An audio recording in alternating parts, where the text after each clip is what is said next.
Hello, grade 3. Today we'll continue the story, The First Around the Globe, the story of Enrique. Last library class, we left off to the part where Magellan found out the busiest port in the region.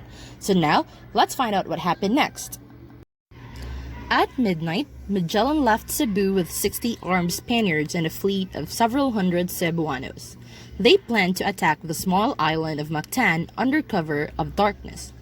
They arrived at the Bay of Mactan 3 hours later. A coral reef ringed the bay. Magellan's boats could go no further. They decided to wait till dawn.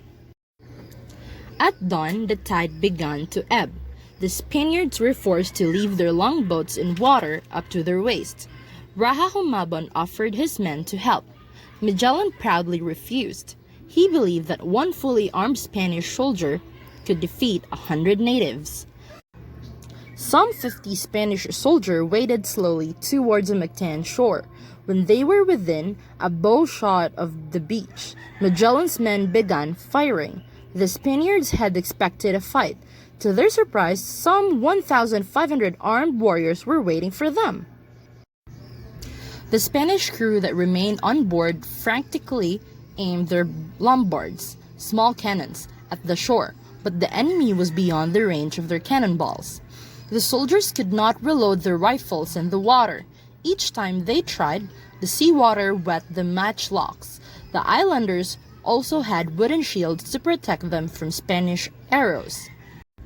With shrill cries of defiance, the warriors of Mactan charged the enemy. They aimed the spears at the unprotected legs of the Spaniards, who wore only breastplates and helmets for armors. The Spanish invaders fell one by one.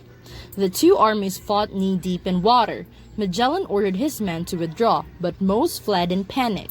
Sword in hand, Magellan stayed behind to cover the retreat. Some say that Lapu-Lapu himself put an end to the great navigator's life. Magellan's brother-in-law took command of the rest of the Spanish crew.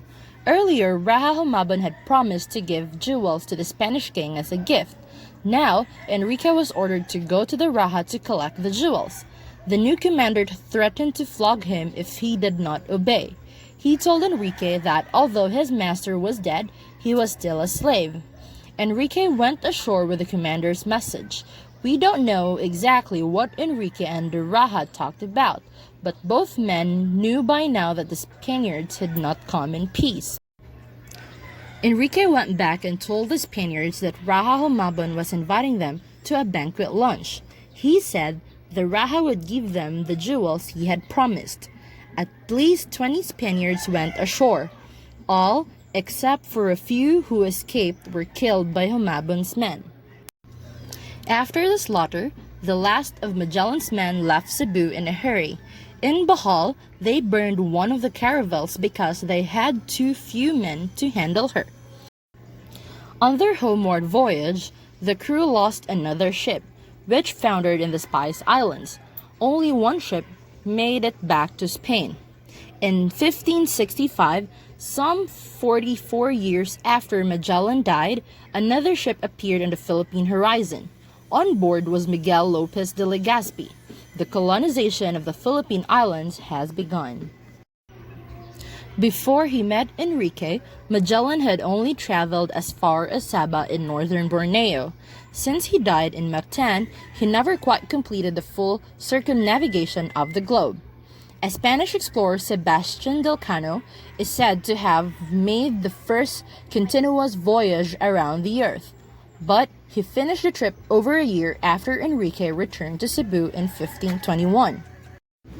So, who was the first to sail around the world? We may never know for sure. Enrique did not set out to circle the earth. He never had a choice. After all, he was Magellan's servant. Chances are that Enrique was unaware of his own achievement.